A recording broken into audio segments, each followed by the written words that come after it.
قربانی آزاد پر ہے، غلام پر قربانی نہیں ہے۔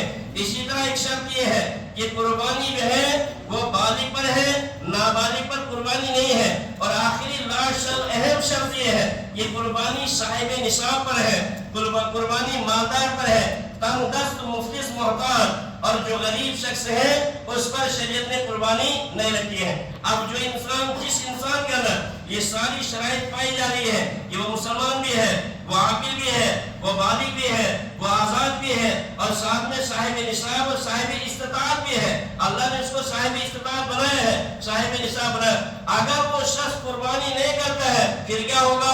اللہ کے نبی صلی اللہ علیہ وسلم نے اور اس کے لیے بھی فرمایا کہ جس انسان کو وسعت ہے، وہ صاحب نصاب ہے، وہ مالدار ہے اور قربانی اس کے اوپر واجب ہے، وہ قربانی نہیں کرتا ہے، قربانی کا انتظام اس نے نہیں کیا ہے، اس کو قربانی کا ارادہ نہیں ہے، اسے چاہیے کہ وہ ہماری عیدگاہ میں نہ آئے، اس کو آنے کا حق نہیں۔ عیدگاہ میں آنے کا اسی کو حق ہے کہ جو صاحب نصاب، اس صاحب نصاب کو قربان گاہ میں عیدگاہ میں آنے کا حق ہے کہ جو قربانی کرے گا۔ تو اس کے لیے اللہ کے نبی نے منع کیا ہے کہ اس کو بتاؤ عیدگاہ میں آنے کی ضرورت نہیں ہے، اس کو عیدگاہ میں آنے کا حق نہیں ہے۔ اس لیے میرے بھائیو ہمیں چاہیے کہ ہم جو صاحب نصاب ہیں، جو صاحب حیثیت ہے، ہم قربانی کریں۔ اور ہمارے یہاں ایک عجیب رواج پڑا ہے کہ ہمارے ایک ترتیب بنائی گئی ہے کہ بھائی ہم قربانی کرتے ہیں تب ابا کی طرف سے، تیسرے سال کی ہے امی کی طرف سے، چوتھے سال بیٹے کی طرف سے، پھر اسی طرح پوتے کی طرف سے۔ ایسا نہیں ہے۔ میں سوچ رہا تھا کہ یہ رواج ختم ہو گیا ہوگا، لیکن آج کل کس طرح لوگ پوچھتے ہیں مسائل کہ بھائی میں نے قربانی کرنی تھی، بیٹے کے نام سے کروں، میں نے قربانی کرنی ہے پوتے کے نام سے کروں، میں نے اچھا۔ اسی طرح ایک مسئلہ یہ بھی ہے کہ ہم قربانی کریں گے جو ہمارے گھر سے مرحومین دنیا سے جا چکے ہیں ان کی طرف سے قربانی کریں گے کہ میرے والد صاحب دنیا سے چلے گئے ہیں، یہ میری والدہ دنیا سے چلی گئی ہے، میرے دادا جی چلے گئے، اسی سال انتقال ہو گیا، اب میں کروں ان کی طرف سے قربانی؟ نہیں میرے بھائیو، اس میں ایک مسئلہ ہے۔ وہ مسئلہ یہ ہے کہ سب سے پہلے قربانی کرنے والے کو دیکھنا ہے کہ میں صاحب نصاب ہوں کہ صاحب نصاب نہیں ہوں۔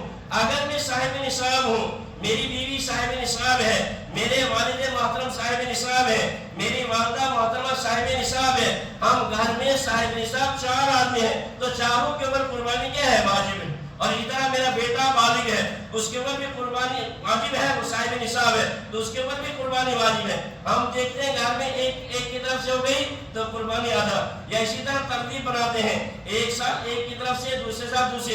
اس طرح مسئلہ نہیں ہے میرے بھائی۔ جس طرح ہم فرض نماز جو بالغ آدمی ہے، فرض نماز اس کو روزانہ 5 وقت کی نماز پڑھنی ہے، اور رمضان کے مہینہ جب آئے ہر سال رمضان کے مہینے کے روزے رکھنا اس کے لیے ضروری ہے۔